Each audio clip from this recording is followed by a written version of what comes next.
Alright, so what we're going to do is create our own Wordle with Inkscape rather than using the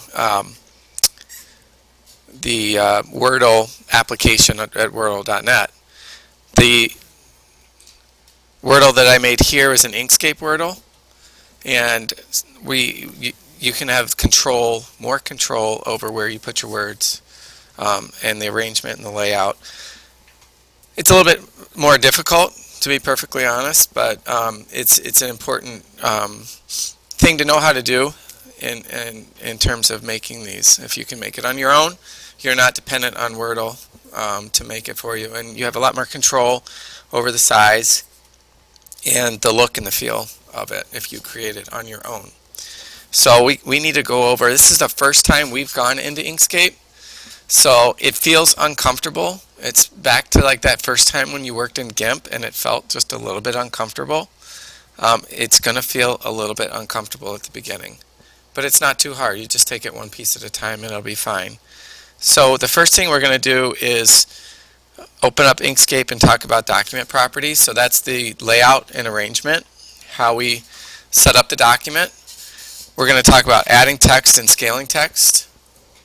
We're going to talk about rotating text. So I've rotated a bunch of text here. You can rotate it on degrees, angle degrees as well. We're going to talk about adjusting text color and using hex code to adjust the text color. So let's go right to Inkscape. First thing that I would recommend when you're doing this on your own is just to lay out all your words, just to get them in there. So you're going to come up with a new passage, a new poem, a new set from a play or something, and get the major words that make that up and just put them right in there on the side of the document. So you just use the text tool, which is right here, to create your text. You click on the text tool.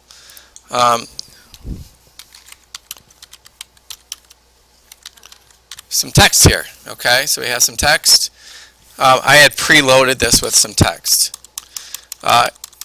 If you want to adjust the text, you actually have to be on the text tool. So make sure that your text tool is selected, and you can click and highlight and adjust the font, the typeface right here, and the family qualities here. Okay, and the font size here. Let's talk about the document properties. Right now, my orientation is set up to be portrait. So if I wanted to change this to be a landscape orientation, I would go to File and Document Properties. And that's going to bring up the Document Properties dialog box.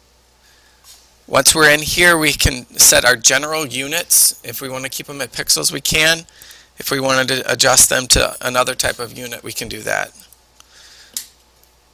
My orientation is right here in this radio button, so I'm going to change it from portrait to landscape.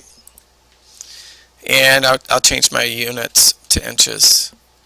And I'll just make an 11 by 8.5 document. Okay. I have the option to set up the color for the guides. The guides work just like GIMP, where if you click in a ruler and pull down, it'll give you a guide horizontally and vertically. Notice that it changed my ruler to inches since I changed the standard units to inches. If you keep it in pixels, these will be pixel units here. I can set up a grid, and I can tell it how far apart to put the grid lines in this dialog box. Snapping can be a little bit of a frustrating feature, but it's useful. What the snapping does is, let's say I'm holding on an object and I have a grid line. I can pull the two objects together with the snapping feature. Okay, and depending on how far apart the snapping distance is, tells you when it's going to snap the two objects together. Okay, so let's close that up. So see, my orientation has changed. My words are no longer on the page. The top arrow is the selection and transform tool. So if I select that and then outline my words, I get all of them at one time. So I got every object, every word object, and I can pull them down like that. And that's the snapping feature. See how it's snapping to that line? So once I'm within 20 pixels, it starts to snap. I can turn that off if I wanted to. So let's say I want to adjust just the word home and make it make it the base of my Wordle. I'd come here first and adjust my font. I used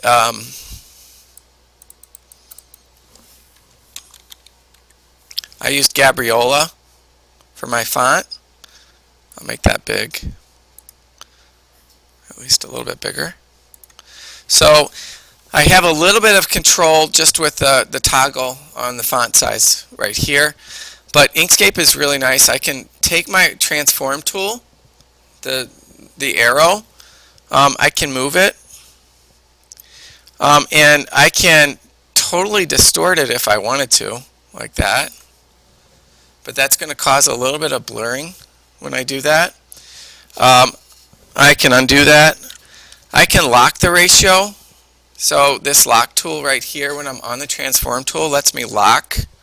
And then I can just drag like this, and it's going to keep it nice and clean. And if I go back to the text tool now, you see it's at 318 pixels for my size of my font. So it's pretty big.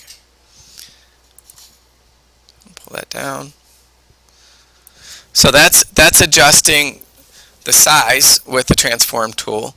Now what if I wanted to put it on an angle? Right now, the first click on the object gives me the size adjustment transformation. The second click on the object gives me a rotation adjustment. So see how these have changed to a curved line? I can now take those and turn them like this. Okay. If I hold Shift, it lets me move it on an angle like that. If I hold Control, it'll constrain it based on, looks like 15 degrees angles. Okay, so just like that. Control helps you constrain on a set number of degrees. Shift lets you do it at finer levels of degrees. Okay? So we'll leave it there.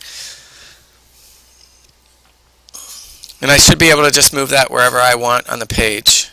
So that's from what we needed to do: adjusting the document properties, adding and scaling text, rotating the text with controls. So the last thing we need to do is adjust the text color. So we'll go back, and I have the Cooler website up.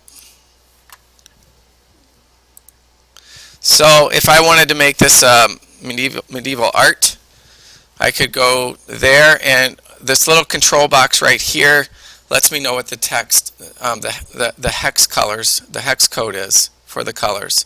So if I click right there, and at the bottom of each one, I have a hex code that I can highlight and copy. Come back to my document, and I want to open up my document, my object properties dialog box. So there's an object, fill and stroke is the name of it. So fill and stroke, it's the top option under object, and it pulls up this fill and stroke dialog box right here. Now one thing people mess up with the fill and stroke: any object can be filled and stroked. So it doesn't have to be text. It could be a rectangle. It could be any kind of shape.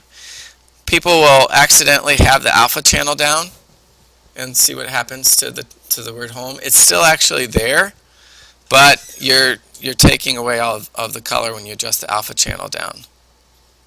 Okay, so I'm going to take the alpha channel all the way up, come back in here, and I'm going to paste my color from Cooler, and I have that exact color from Cooler. Okay, so pretty easily you can see how I was able to get to this object right here. Okay, I want to show you a little bit of the power of this, because you may be saying, well, why are we doing this? The Inkscape formula works on vectors. So what vectors do for you, it gives you the ability to scale without distortion. So in GIMP, if I were to try to take this little Wordle and take it from its current 4 inches by 3 inches size and make it the size of a billboard, what would happen to it? It would pixelate and fall apart, right? But if I were to do that, let's see if I pull this down. I don't know if I have it.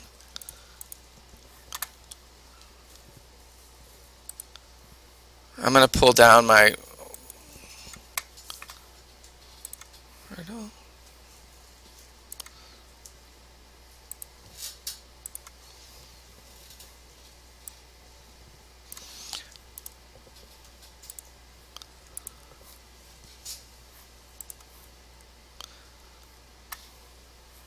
So here's that Wordle that I made in Inkscape.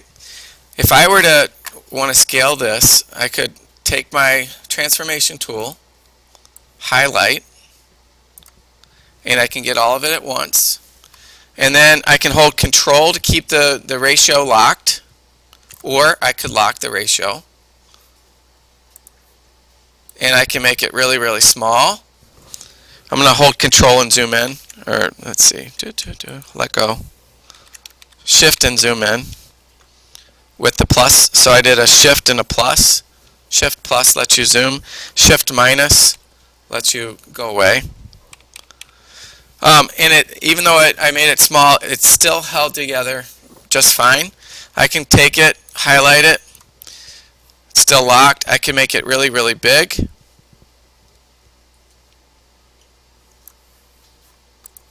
And it doesn't fall apart at all. So the vectors make it so that the math is recomputing the formula versus GIMP, which is a raster-based program based on rows and columns. It's sort of a grid thing, so it pixelates. Right? So there's a really good reason to use Inkscape. It's going to feel a little bit uncomfortable, but you can do it. You need to come up with what your words are, what your text copy is going to come from, and then start working. All right? That's it.